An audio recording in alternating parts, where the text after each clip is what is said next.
Quando meu neto Rafael subiu as escadas do porão, percebi imediatamente que algo estava terrivelmente errado. O rosto dele estava pálido como cera, e as mãos tremiam enquanto segurava o celular com tanta força que os nós dos dedos haviam ficado brancos.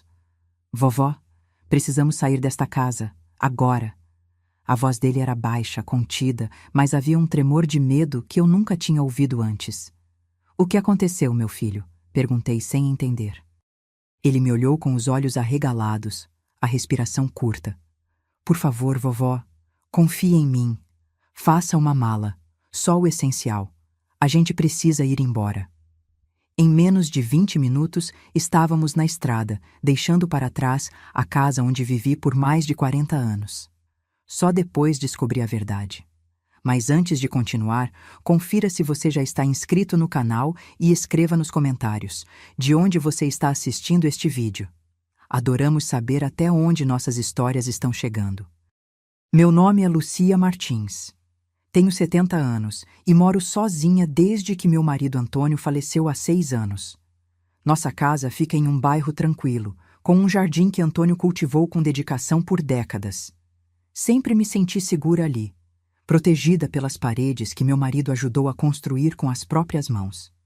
Ele era carpinteiro, um homem que acreditava que cada prego, cada tábua, cada viga deveria ser colocada com precisão e cuidado. Uma casa bem construída protege sua família, ele costumava dizer. Nossos 2 filhos, Carlos e Mariana, cresceram nessa casa. Carlos seguiu os passos do pai e se tornou engenheiro civil. Mariana escolheu direito, especializando-se em direito imobiliário. Ambos construíram suas próprias vidas, suas próprias casas, suas próprias famílias. Carlos teve 2 filhos, Rafael e Júlia. Rafael, o mais velho, herdou a paixão do avô pela construção. Aos 28 anos, já tinha sua própria empresa de reformas. Nos últimos meses, comecei a me sentir estranha. Acordava com dores de cabeça persistentes, enjoos que tornavam impossível comer qualquer coisa mais substancial que uma torrada, e uma tontura constante que me fazia agarrar os móveis enquanto caminhava pela casa. O médico disse que era normal para a minha idade.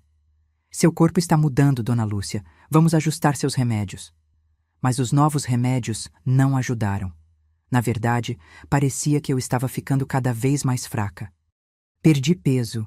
Meu rosto no espelho parecia mais pálido e mais velho a cada dia. Carlos começou a visitar com mais frequência, trazendo comida que eu mal conseguia comer e verificando os sistemas da casa. Estou tornando tudo mais eficiente para você, mãe, explicava, enquanto selava saídas de ar antigas e instalava um novo detector de monóxido de carbono. Isso vai reduzir suas contas de aquecimento. Mariana também aparecia regularmente, sempre trazendo documentos para eu assinar. Apenas atualizações do testamento, mãe, dizia ela com um sorriso tranquilizador. É importante manter tudo em ordem, especialmente agora. Naquela manhã de outubro, Rafael apareceu inesperadamente. Ele vinha com menos frequência desde que discutira com o pai sobre algum assunto da empresa. Abri a porta e o vi parado ali, com sua caixa de ferramentas, a mesma que pertencera a Antônio. Oi, vovó, disse ele sorrindo, mas o sorriso sumiu rapidamente quando me olhou. Você não parece bem. É só a idade, respondi, fazendo-o entrar. O que traz você aqui? Vim verificar aquele vazamento no porão que você mencionou ao telefone, respondeu ele, colocando a caixa de ferramentas na mesa da cozinha.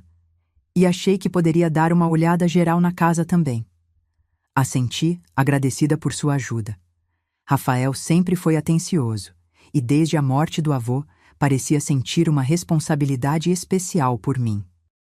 Era tão parecido com Antônio, não apenas fisicamente, com o mesmo queixo forte e os mesmos olhos castanhos observadores, mas também na maneira meticulosa como abordava seu trabalho. O café está pronto, ofereci, mas meu estômago revirou só de pensar em beber. Vovó, você está comendo direito? Perguntou ele preocupado. Quando consigo, respondi honestamente. Meu estômago anda embrulhado. Rafael franziu a testa, mas não insistiu. Pegou a caixa de ferramentas e desceu para o porão.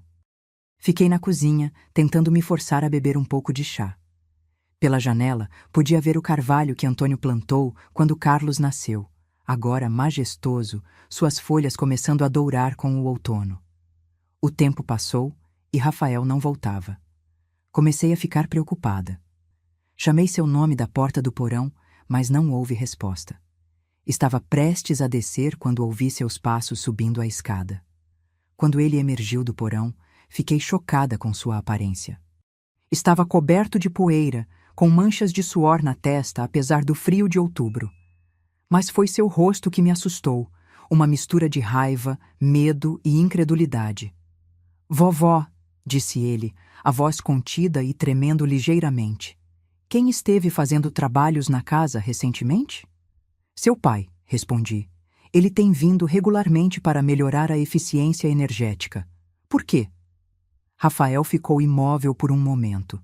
Então, lentamente, colocou o celular na mesa da cozinha e o empurrou em minha direção. "Preciso que você veja isso", disse ele. Na tela do celular, vi uma série de fotos que pareciam ter sido tiradas no porão. Tubulações, fios e uma pequena caixa metálica conectada ao que parecia ser a tubulação de gás principal da casa. "O que é isso?" perguntei, confusa com o que estava vendo. "É um sistema para liberar monóxido de carbono no seu quarto", disse Rafael, sua voz baixa mais intensa. "Está conectado ao seu aquecedor. Quando o aquecimento liga à noite, pequenas quantidades de gás são liberadas." Fiquei paralisada, incapaz de processar o que ele estava dizendo. "Isso não pode estar certo", murmurei. "Deve haver algum engano." "Não há engano, vovó." Rafael deslizou para outra foto, mostrando uma seção do que parecia ser uma parede. "Vê essas saídas de ar seladas? Estão estrategicamente fechadas para manter o gás concentrado no seu quarto. E isso..." Ele mostrou outra foto. "É o seu detector de monóxido de carbono. Foi manipulado para não funcionar." Meu coração batia tão forte que podia ouvi-lo nos meus ouvidos. "Mas quem faria isso? E por quê?" Rafael respirou fundo, como se estivesse se preparando para dizer algo terrível. "Vovó, seus sintomas, dores de cabeça, náuseas, tontura, são todos sinais de envenenamento por monóxido de carbono. Alguém está tentando te matar lentamente, fazendo parecer uma morte natural por idade." O mundo parecia estar desmoronando ao meu redor. As paredes da cozinha, tão familiares, de repente pareciam ameaçadoras. O chão sob meus pés parecia instável. "Seu pai", sussurrei. "Você está dizendo que Carlos fez isso?" "Ele é o único que esteve fazendo modificações na casa", respondeu Rafael, segurando minhas mãos. "E ele tem conhecimento técnico para isso. Vovó, precisamos sair daqui agora. Faça uma mala pequena, apenas o essencial. Não podemos contar a ninguém onde estamos indo." "Mas esta é minha casa", protestei fracamente. "Antônio construiu." "Não é mais segura", interrompeu Rafael, gentilmente, mas com firmeza. "Por favor, vovó, confie em mim." Algo na intensidade de seus olhos, tão parecidos com os de Antônio, me convenceu. Assenti lentamente e me levantei, segurando na mesa para me equilibrar. Fazer a mala foi um pesadelo nebuloso. Minhas mãos tremiam enquanto colocava algumas roupas, meus remédios e a foto de Antônio que mantinha na mesa de cabeceira em uma pequena mala. Rafael me apressava gentilmente, verificando constantemente pela janela, como se esperasse que alguém chegasse a qualquer momento. "Pronta?" perguntou ele quando voltei à sala com a mala. "Não diga a ninguém para onde estamos indo. Não atenda o telefone se seus filhos ligarem." Enquanto entrava em sua caminhonete, olhei uma última vez para minha casa. 43 anos de memórias. Criando filhos, envelhecendo com Antônio, enfrentando a viuvez. E agora tudo estava manchado por algo monstruoso. Rafael dirigiu por quase 1 hora, ocasionalmente verificando o retrovisor. Meu celular tocou várias vezes na minha bolsa, o nome de Carlos piscando na tela. Cada vez, Rafael balançava a cabeça e eu deixava ir para o voicemail. "Para onde estamos indo?" perguntei finalmente, quando o silêncio se tornou insuportável. "Um hotel por enquanto", respondeu ele. Precisamos nos afastar e pensar no próximo passo. Rafael, você realmente acha que seu pai... Que Carlos... Não consegui completar a frase. A ideia de que meu próprio filho poderia querer me matar era impensável. Rafael apertou o volante até os nós dos dedos ficarem brancos. Eu não quero acreditar, vovó. Mas as evidências estão lá. Aquele sistema não se instalou sozinho, e papai foi o único fazendo melhorias na casa nos últimos meses. Chegamos a um pequeno hotel de beira de estrada, o tipo de lugar onde ninguém faz muitas perguntas. Rafael pagou em dinheiro por uma noite, usando apenas seu primeiro nome. No quarto simples, sentei-me na beira da cama, exausta e desorientada, enquanto ele fechava as cortinas e checava a tranca da porta. Precisamos falar sobre o que aconteceu, disse ele, sentando-se na única cadeira do quarto. E precisamos entender por que eles fariam isso. Naquela noite, nenhum de nós dormiu. Rafael pesquisava em seu laptop enquanto eu olhava fixamente para o teto, tentando entender como minha vida tinha virado de cabeça para baixo em um único dia. De manhã, Rafael tinha algumas respostas. A empresa do papai está falindo, disse ele, mostrando-me notícias online. Eles perderam um grande contrato há 6 meses e desde então têm despedido funcionários. Carlos nunca mencionou problemas financeiros, disse eu, tentando absorver essa nova informação. Ele não contaria a ninguém, respondeu Rafael. Ele sempre foi orgulhoso demais, mas há mais. Ele clicou em outra página. A casa dele e da mamãe está com hipoteca atrasada. Eles podem perder tudo. E há outra coisa. Ele hesitou. O quê? Pressionei. A tia Mariana tem feito você assinar documentos, certo? Perguntou ele. Quando assenti, ele continuou. Consegui acessar os e-mails dela. Ela e o tio Paulo estão com problemas também. A clínica médica dele está afundada em dívidas, e eles acabaram de receber uma notificação de execução hipotecária da casa de veraneio. Senti um frio na espinha. Mas o que isso tem a ver comigo? Sua casa, vovó, respondeu Rafael suavemente. Está completamente quitada e vale mais de 1 milhão agora com todo o desenvolvimento do bairro. Se você morresse de causas aparentemente naturais, papai e Mariana dividiriam tudo. O quarto girou ao meu redor. Precisei segurar a beirada da cama para me estabilizar. Meus próprios filhos, sussurrei, tentando me matar por dinheiro. Rafael se levantou e sentou-se ao meu lado, colocando um braço ao redor dos meus ombros. Sinto muito, vovó. Eu queria estar errado. Respirei fundo, tentando acalmar meu coração acelerado. O que fazemos agora? Precisamos de mais provas, disse Rafael determinado. Algo concreto que possamos levar à polícia. Você já tem as fotos do dispositivo, apontei. Sim, mas precisamos de mais. Precisamos voltar à casa. Não, exclamei, o medo me inundando. É perigoso demais. Confia em mim, vovó, disse ele, seus olhos sérios. Tenho um plano. Na tarde seguinte, estacionamos uma quadra de distância da minha casa. A caminhonete de Carlos estava na entrada. Ele está lá, sussurrei, o medo apertando minha garganta. É exatamente o que queremos, respondeu Rafael surpreendentemente. Vamos esperar. Após 1 hora de observação silenciosa, outro carro chegou, o sedã preto de Mariana. Logo depois, o SUV de Paulo, marido dela. Todos estavam reunidos na minha casa, sem mim. O que estão fazendo lá? Perguntei. Provavelmente perceberam que sumimos e estão tentando descobrir o quanto sabemos, respondeu Rafael. Ele pegou o celular do bolso. Vou mais perto para tentar ouvir. Você fica aqui, trancada. Não, Rafael, é perigoso. Confie em mim, repetiu ele. Ficarei apenas nos arbustos sob a janela da cozinha. Consigo ouvir tudo de lá. Observei com o coração na garganta enquanto Rafael se esgueirava pelo quintal da casa, abaixando-se sob a janela da cozinha.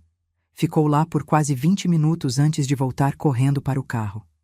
Temos que ir agora, disse ele, ligando o motor rapidamente. Eles estão nos procurando.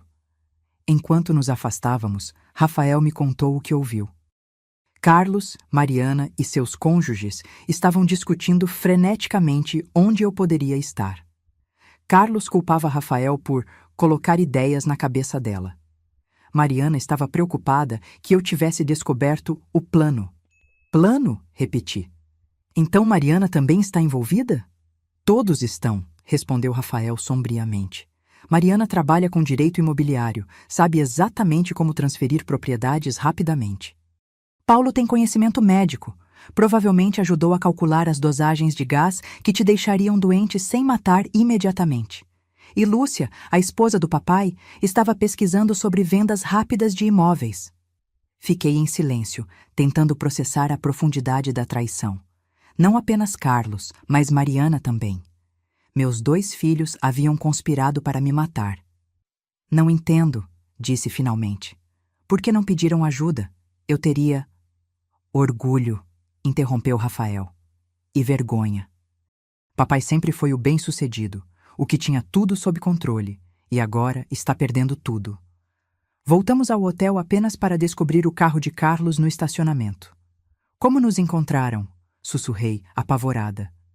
Devem ter rastreado meu celular, respondeu Rafael, dando a ré rapidamente. Precisamos ir para outro lugar. Dirigimos por horas, parando apenas para abastecer e comprar lanches. Quando finalmente paramos em outro hotel, em outra cidade, era quase meia-noite. O que fazemos agora? Perguntei, exausta e desorientada. Vamos à polícia, respondeu Rafael determinado. Tenho as fotos, tenho gravações da conversa deles. É suficiente para iniciar uma investigação. Mas quando acordamos na manhã seguinte, prontos para ir à delegacia, descobrimos que não estávamos sozinhos. No estacionamento, vi o carro de Mariana e ao lado dele, o de Carlos. Eles nos encontraram de novo, disse Rafael, puxando-me de volta para o quarto. Vovó, preciso que você fique aqui.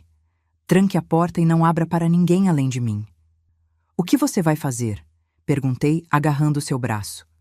Vou confrontá-los, respondeu ele com uma determinação que me lembrou tanto de Antônio que doeu. É hora de acabar com isso. Observei pela janela enquanto Rafael caminhava em direção ao estacionamento, onde Carlos e Mariana estavam ao lado de seus carros, conversando tensamente. Quando viram Rafael, pararam e se viraram para ele. Não conseguia ouvir o que diziam, mas podia ver pela linguagem corporal que a conversa estava ficando acalorada.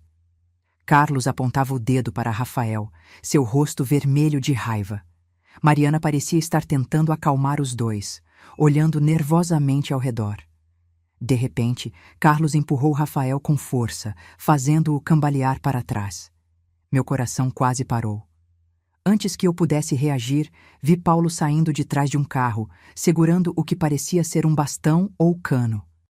O medo me paralisou por um momento. Depois me fez agir. Peguei meu celular e disquei 190 com dedos trêmulos. Emergência, qual é o seu problema? Por favor, rápido, sussurrei. Meu neto está sendo atacado no estacionamento do Hotel Rota 66 em... Olhei freneticamente pela janela procurando o endereço e o vi em um folheto na mesa. Avenida Principal, 1432. Meu filho e minha filha, eles estão tentando machucá-lo. Por favor, venham depressa. Enquanto falava, vi Paulo se aproximando de Rafael por trás. Ele ergueu o bastão. Não! Gritei, mesmo sabendo que não podiam me ouvir. Larguei o telefone e corri para a porta. Quando cheguei ao estacionamento, Rafael estava no chão, segurando a cabeça. Paulo estava sobre ele com o bastão levantado novamente. Carlos e Mariana observavam, imóveis. Parem! Gritei, correndo em direção a eles. A polícia está vindo! Carlos se virou para mim surpreso. Por um momento, vi algo em seus olhos. Não arrependimento, mas cálculo. Mãe, disse ele, forçando um sorriso. Finalmente, estávamos tão preocupados. Afastem-se dele, ordenei, ajoelhando-me ao lado de Rafael. Sangue escorria de um corte em sua testa. Isso é um grande mal-entendido, disse Carlos suavemente. Rafael tem enchido sua cabeça com histórias malucas. Ele precisa de ajuda psiquiátrica. Eu vi o dispositivo no porão, respondi, ajudando Rafael a se sentar. Vi o monóxido de carbono. O rosto de Carlos mudou, a máscara de preocupação desaparecendo. Você não entende o que estamos passando. Então me explique, desafiei, levantando-me para encará-lo. Explique por que meus próprios filhos tentaram me matar. Foi Mariana quem deu um passo à frente, seu rosto uma mistura de vergonha e determinação fria. Não era para você sofrer, mãe. Você apenas não acordaria um dia. Seria rápido, indolor. A frieza em sua voz me chocou mais do que suas palavras. Como se minha vida fosse apenas um obstáculo inconveniente. Para quê? Perguntei, olhando de um para o outro. Por dinheiro? Carlos perdeu tudo, disse Mariana, olhando para o irmão. A empresa está falindo, a casa está sendo executada, e Paulo... Ela olhou para o marido. Paulo precisa de uma cirurgia cara que o plano de saúde não cobre. Estamos desesperados. Vocês poderiam ter pedido ajuda, sussurrei. Eu teria feito qualquer coisa. Não seria suficiente, interrompeu Carlos. Precisamos vender sua casa. É o único jeito. O som de sirenes ao longe fez com que todos olhássemos em direção à rua. Carlos se virou para mim, seus olhos agora cheios de uma raiva fria. Você chamou a polícia? Contra sua própria família?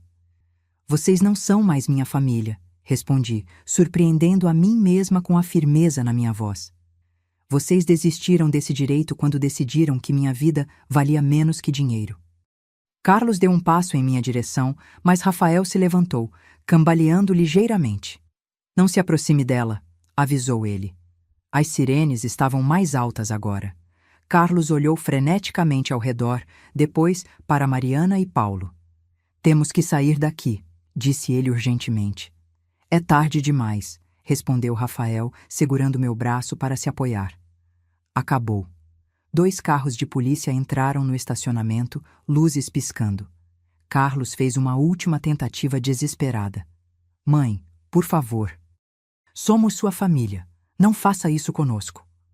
Olhei para o rosto do homem que criei, que embalei em meus braços, que ensinei a andar. E não vi nada do menino que conheci. Vocês fizeram isso a si mesmos, respondi, virando-me para os policiais que se aproximavam. Os dias que se seguiram foram uma série interminável de depoimentos, exames e perguntas. A polícia investigou minha casa e encontrou exatamente o que Rafael havia documentado. Um sistema sofisticado, projetado para liberar monóxido de carbono no meu quarto enquanto eu dormia. O detector havia sido sabotado. Encontraram e-mails e mensagens de texto entre Carlos, Mariana e seus cônjuges, discutindo o plano e quanto minha casa valia. O promotor disse que era um caso sólido, tentativa de homicídio premeditado e conspiração. Carlos, Lúcia, Mariana e Paulo foram todos presos e aguardavam julgamento. Fiquei hospedada temporariamente com Rafael, incapaz de voltar para minha casa. Cada vez que fechava os olhos, via o rosto frio de Carlos, ouvia a voz calculista de Mariana. Como meus próprios filhos poderiam ter me traído tão completamente? Você vai testemunhar? Perguntou Rafael uma noite, enquanto jantávamos em seu pequeno apartamento. Olhei pela janela para a cidade desconhecida lá fora. Tenho escolha? Sempre há escolha, vovó, respondeu ele gentilmente. Você não precisa fazer isso se for doloroso demais. Pensei em Antônio, em como ele valorizava a honestidade acima de tudo. Vou testemunhar, decidi, pela verdade. O julgamento foi mais rápido do que esperava. As evidências eram esmagadoras.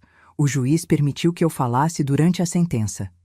Estes são meus filhos, disse eu, olhando diretamente para Carlos e Mariana. Eu os carreguei, amamentei, ensinei a andar e a falar. Sacrifiquei por eles. Amei-os incondicionalmente. E, em retorno, eles transformaram a casa que seu pai construiu em uma armadilha mortal. Transformaram seu amor em traição. Carlos olhava fixamente para a mesa. Mariana chorava silenciosamente. Mas eu não sou a única vítima aqui, continuei. Eles também traíram seu pai, que trabalhou a vida toda para dar-lhes um lar seguro. Eles traíram seus próprios filhos, ensinando-lhes que a vida humana vale menos que dinheiro. Olhei para Rafael, sentado na primeira fila. Mas nem tudo foi perdido.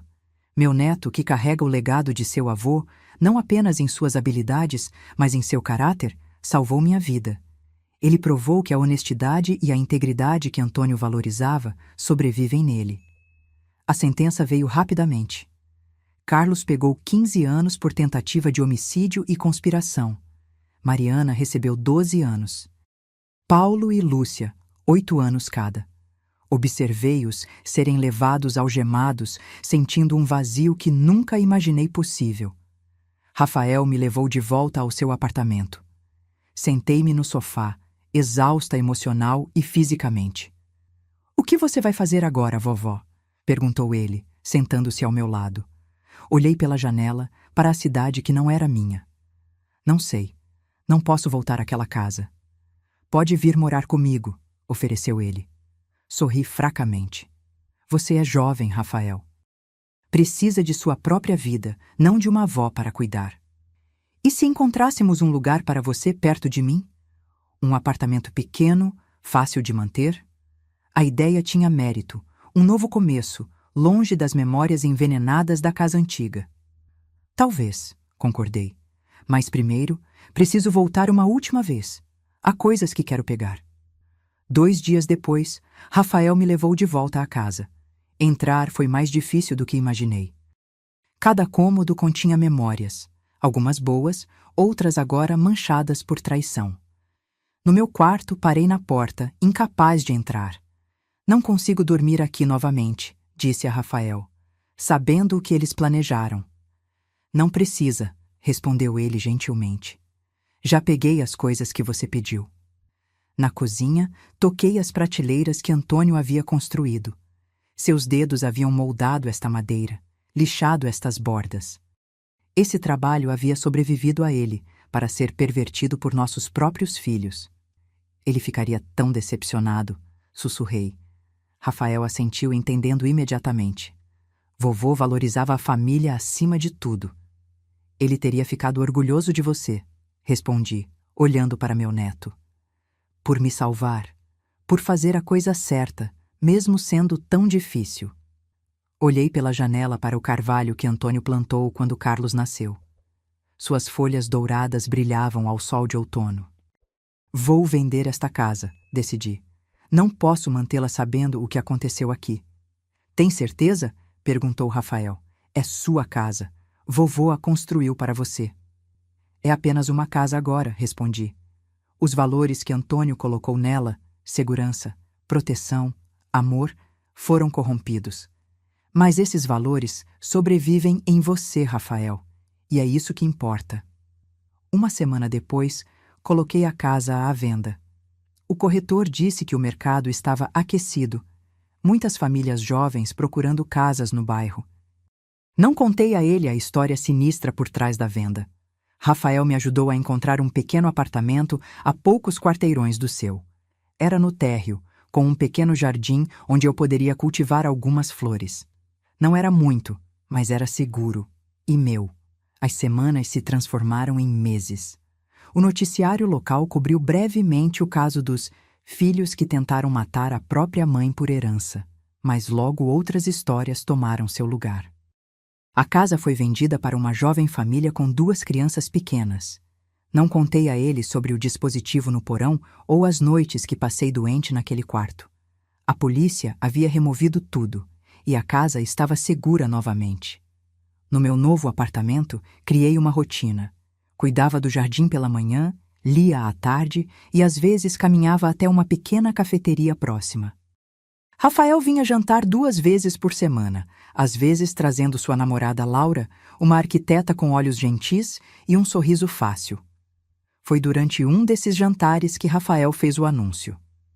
"Vovó", disse ele, segurando a mão de Laura, "compramos um terreno. Vamos construir nossa própria casa." "Isso é maravilhoso", respondi, genuinamente feliz por eles. "E eu queria te mostrar os planos", continuou ele, desenrolando algumas plantas na mesa. "Porque incorporei alguns dos elementos que o vovô usou na casa antiga." Olhei para os desenhos, reconhecendo imediatamente certos aspectos: O layout da sala de estar, o design das prateleiras embutidas, o tipo de acabamento nos batentes das portas. Queria honrar o legado do vovô, explicou Rafael. A maneira como ele construía, com cuidado e atenção aos detalhes. Laura tem ajudado a modernizar o design, mas mantivemos os princípios que ele valorizava. Toquei o papel suavemente, traçando as linhas com os dedos. Antônio sempre dizia que uma casa bem construída protege sua família, murmurei. E é isso que estamos construindo, disse Laura, sorrindo. Um lugar seguro, como ele teria feito. Naquele momento, senti uma emoção que não experimentava há muito tempo. Esperança. Apesar de tudo o que havia acontecido, o verdadeiro legado de Antônio continuava, não nas paredes da casa antiga, mas nas mãos e no coração do neto. Os meses se passaram e minha nova vida ganhou forma. A primavera chegou, trazendo flores para meu pequeno jardim. Minha saúde melhorou. As dores de cabeça desapareceram, recuperei algum peso e podia andar sem me agarrar aos móveis para me equilibrar. Foi como acordar de um longo pesadelo. Uma manhã de abril, recebi uma carta da prisão. O nome de Carlos no remetente. Fiquei olhando para o envelope por muito tempo, incapaz de abri-lo. Finalmente, coloquei-o em uma gaveta sem ler. Na semana seguinte, veio uma carta de Mariana. Também a deixei fechada. Você não vai ler? Perguntou Rafael quando lhe contei sobre as cartas. Balancei a cabeça. Ainda não estou pronta para ouvir o que eles têm a dizer. Ele assentiu, compreensivo. Sem pressa, vovó. Você não deve nada a eles. Havia dias em que me pegava pensando em como chegamos àquele ponto. Como meus filhos, que eu havia criado para serem honestos e compassivos, poderiam ter se transformado em pessoas capazes de tal traição. Tentava lembrar sinais que poderia ter perdido, momentos de crueldade ou egoísmo quando eram jovens que poderiam ter previsto o que fariam. Mas a verdade é que não havia sinais óbvios. Carlos e Mariana foram crianças normais que se tornaram adultos ambiciosos.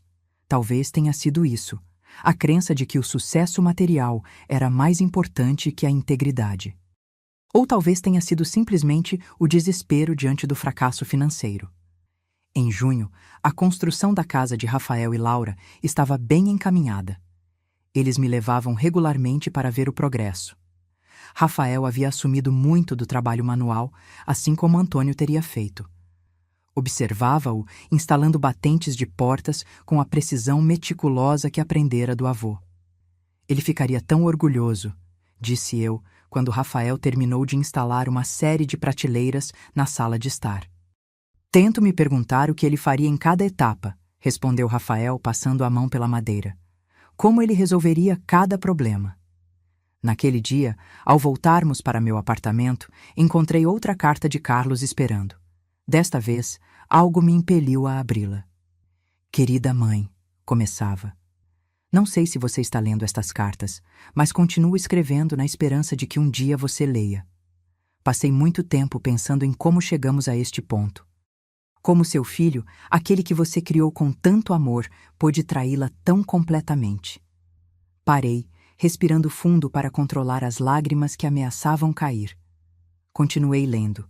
Não tenho desculpas, apenas explicações, se você quiser ouvi-las. Quando a empresa começou a falir, tentei esconder de todos. Pensei que poderia resolver sozinho. Mas as dívidas se acumularam. A casa estava prestes a ser tomada.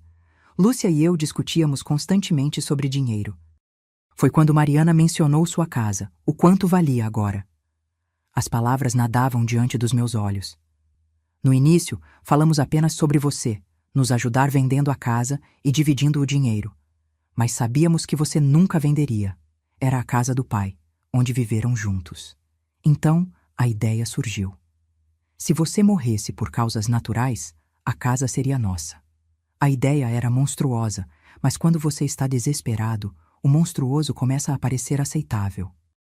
Deixei a carta cair no colo, incapaz de continuar. Como alguém chega a este ponto? Como o desespero financeiro pode distorcer tanto a moralidade de uma pessoa? Peguei a carta novamente, forçando-me a terminar. Não espero seu perdão, mãe. Não o mereço. Apenas queria que você soubesse que me arrependo profundamente, não apenas por ter sido pego, mas pela pessoa em que me tornei. A pessoa que traiu tudo o que você e o pai me ensinaram. Sinto muito, seu filho, Carlos. As lágrimas que havia contido agora caíam livremente. Não eram lágrimas de reconciliação ou perdão, mas de luto, pelo filho que havia perdido, pelo relacionamento que nunca mais seria o mesmo, pela confiança que havia sido irrevogavelmente quebrada. Nos dias seguintes, abri as outras cartas. Mariana também expressava arrependimento. Falava sobre como Paulo precisava de tratamentos caros e como a ideia do plano surgiu durante uma conversa desesperada com Carlos. Suas palavras pareciam sinceras, mas haveria sempre uma dúvida. Estavam realmente arrependidos ou apenas lamentavam terem sido descobertos? Você vai responder? Perguntou Rafael quando lhe contei sobre as cartas. Ainda não sei, respondi honestamente. Parte de mim quer entender como chegaram a tal ponto. Outra parte tem medo de abrir essa porta. Qualquer que seja sua decisão, vou apoiá-la, disse ele, apertando minha mão. Uma semana depois, recebi uma ligação do advogado que havia contratado para vender a casa antiga. O comprador tinha algumas perguntas sobre a propriedade e queria me encontrar. Relutantemente concordei. A reunião foi marcada em um café neutro no centro da cidade. Rafael insistiu em me acompanhar, ainda protetor. O comprador, um homem chamado Miguel, estava lá com sua esposa Ana e 2 filhos pequenos. Senhora Martins, disse Miguel, apertando minha mão calorosamente. Obrigado por vir. Temos algumas perguntas sobre a casa. Nada grave, apenas curiosidade sobre sua história. Sentei-me, desconfortável. O que eu poderia dizer? Que meus próprios filhos haviam transformado a casa em uma armadilha mortal? O que gostariam de saber? Perguntei cautelosamente. Notamos algumas características únicas, explicou Ana. As prateleiras embutidas, o trabalho em madeira, são originais? Sim, respondi, um nó na garganta. Meu marido, Antônio, construiu grande parte da casa com as próprias mãos. Era carpinteiro? Perguntou Miguel, interessado. Sim, ele acreditava que uma casa deveria ser construída para durar gerações. O filho mais velho, um menino de talvez 8 anos, olhou para mim com olhos curiosos. Você morou lá por muito tempo? 43 anos, respondi, desde antes do seu pai nascer. Por que vendeu? Perguntou ele inocentemente. Um silêncio caiu sobre a mesa. Rafael tensionou ao meu lado. Como explicar a verdade a uma criança? Às vezes, respondi finalmente, escolhendo as palavras com cuidado. Uma casa guarda muitas memórias. Algumas são boas, outras são difíceis. Chegou um momento em que precisava de um novo começo. Os pais trocaram olhares, percebendo que havia mais na história, mas respeitaram minha privacidade. A casa precisa de alguns reparos, disse Miguel, mudando de assunto. Especialmente no sistema de aquecimento. Encontramos algumas alterações estranhas no porão. Meu coração disparou. A polícia não havia removido tudo? Que tipo de alterações? Perguntou Rafael, sua voz controlada, mas tensa. Parece que alguém fez algumas modificações amadoras no sistema de gás, explicou Miguel. Já chamamos um técnico para normalizar tudo. Só estávamos curiosos se você sabia sobre isso. Olhei para Rafael e ele assentiu levemente. Era melhor contar uma versão editada da verdade. Meu filho tentou fazer algumas melhorias na casa, disse eu. Mas ele não era qualificado. Por favor, certifique-se de que um profissional inspecione tudo cuidadosamente. Miguel assentiu. Já estamos fazendo isso. Segurança em primeiro lugar, especialmente com crianças. Ao sairmos do café, senti um peso sendo levantado dos meus ombros. Aquela família transformaria a casa em algo novo, apagando as sombras deixadas pela traição dos meus filhos. Você fez a coisa certa, disse Rafael enquanto caminhávamos. Eles precisavam saber para se protegerem. Espero que sejam felizes lá, respondi. Que criem memórias melhores do que as últimas que tive. No outono, a casa de Rafael e Laura estava quase pronta. O design combinava elementos tradicionais que Antônio teria usado com toques modernos, sugeridos por Laura. Era uma casa que olhava para o futuro enquanto honrava o passado. Gostaríamos que você viesse morar conosco quando estiver pronta, disse Rafael um dia, surpreendendo-me. O quê? Perguntei confusa. Projetamos um pequeno apartamento anexo, explicou Laura, com entrada privativa e tudo o que você precisa para ser independente, mas conectado à casa principal. Você não precisa fazer isso, protestei. Vocês são jovens, vão querer sua privacidade, talvez formar uma família. É por isso mesmo que queremos você por perto, interrompeu Laura gentilmente.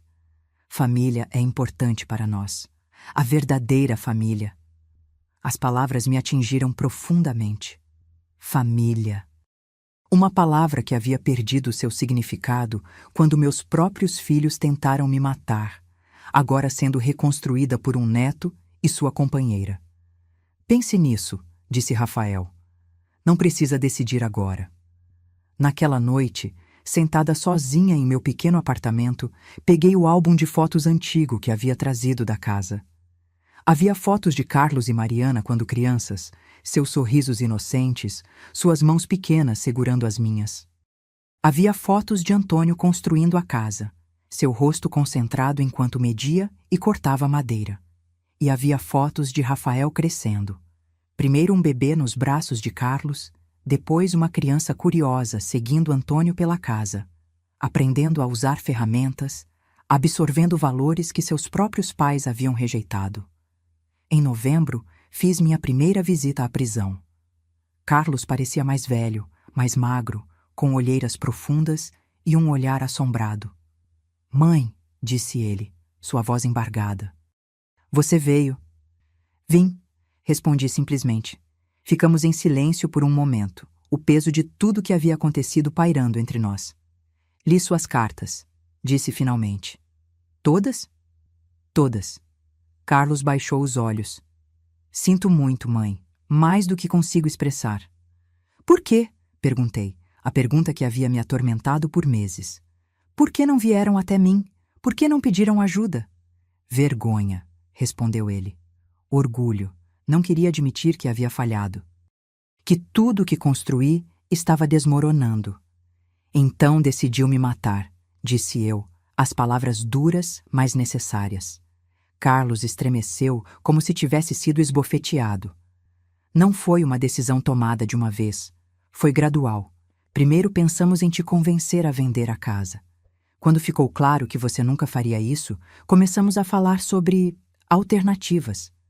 Foi Mariana quem sugeriu primeiro, mas eu elaborei o plano. Usei meu conhecimento técnico para projetar algo que pareceria natural."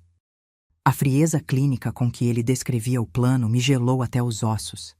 "Antônio ficaria tão decepcionado", disse eu. "Eu sei", respondeu Carlos, lágrimas nos olhos. "Eu traí tudo o que ele representava, tudo o que ele me ensinou. Não apenas ele. Você traiu a si mesmo, seus próprios filhos, sua irmã. Rafael nunca vai me perdoar, vai?" "Isso é com ele", respondi. "Ele salvou minha vida quando você tentou tirá-la." Saí da prisão sentindo-me exausta, mas estranhamente mais leve.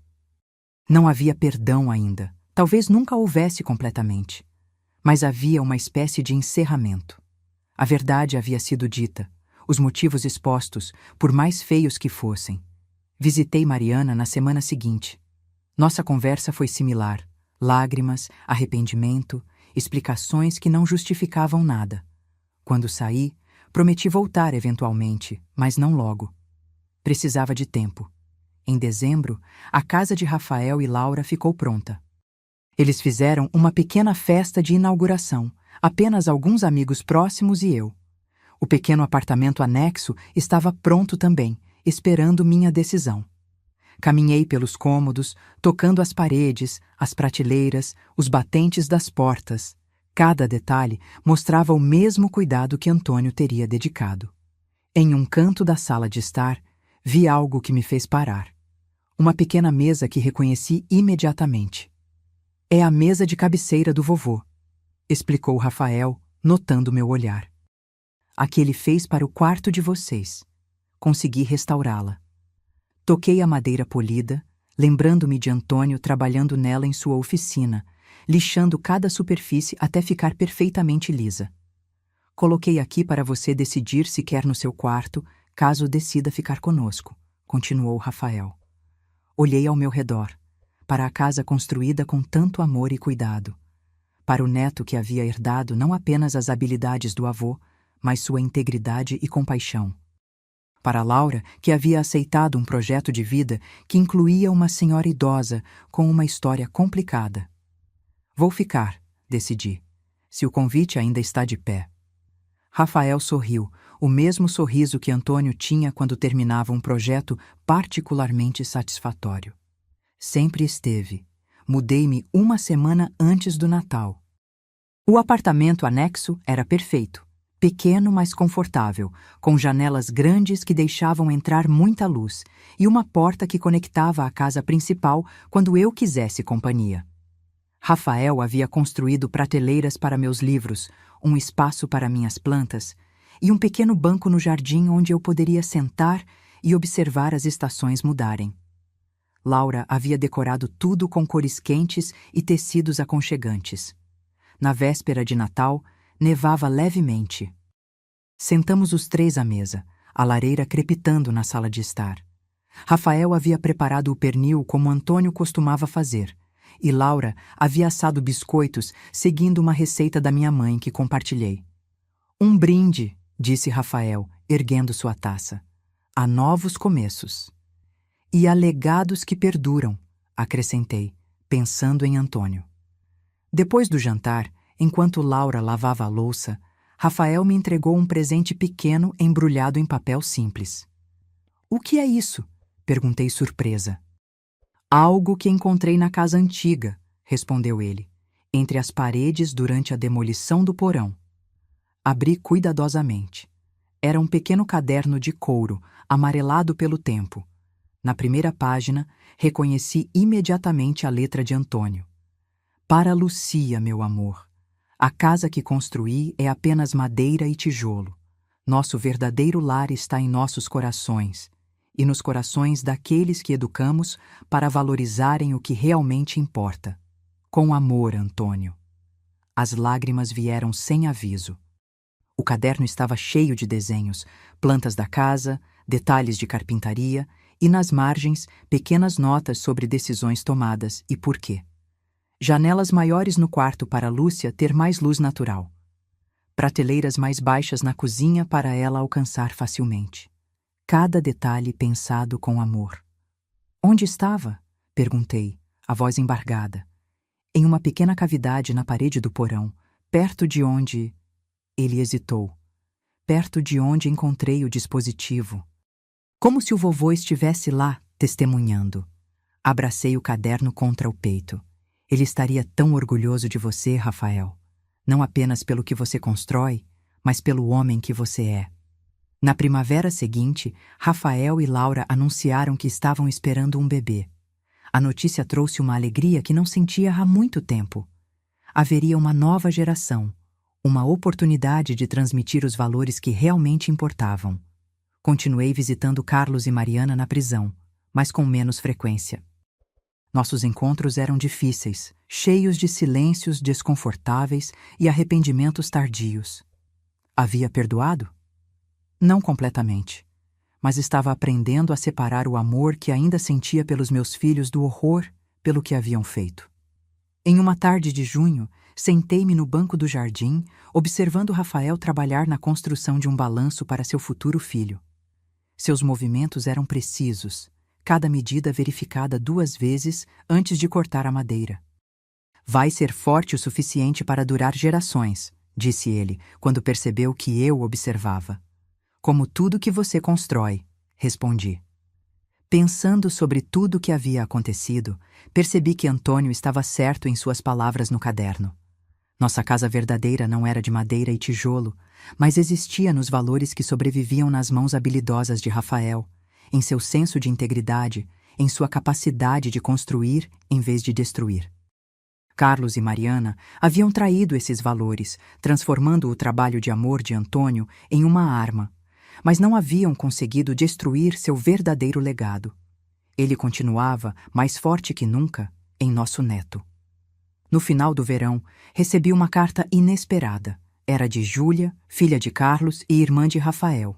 Ela havia se afastado após descobrir o que o pai havia feito, mudando-se para outra cidade e cortando contato com a família. Agora escrevia, pedindo para me visitar. Claro que você deve vê-la, disse Rafael quando mostrei a carta. Havia tensão em sua voz. Ele e a irmã haviam se distanciado muito antes disso tudo acontecer. Júlia chegou num domingo ensolarado. Estava mais magra do que me lembrava, com olhos cautelosos e um sorriso hesitante. Vovó, disse ela, abraçando-me tentativamente. Senti sua falta. Eu também senti a sua, respondi. Ela olhou em volta, admirando a casa de Rafael. É linda. Parece algo que o vovô Antônio teria construído. Essa era a intenção, respondeu Rafael, aparecendo na porta. Houve um momento de tensão, então ele atravessou a sala e abraçou a irmã. Durante o almoço, Júlia nos contou sobre sua vida. Um novo emprego, um novo começo em outra cidade. Falou sobre visitar o pai na prisão, sobre a vergonha que sentia pelo que ele havia feito. Como você soube onde me encontrar? Perguntei. Papai me contou que você estava morando com Rafael, respondeu ela. Disse que deveria procurar vocês, que a família verdadeira não deveria ser destruída pelos erros dele. As palavras me surpreenderam.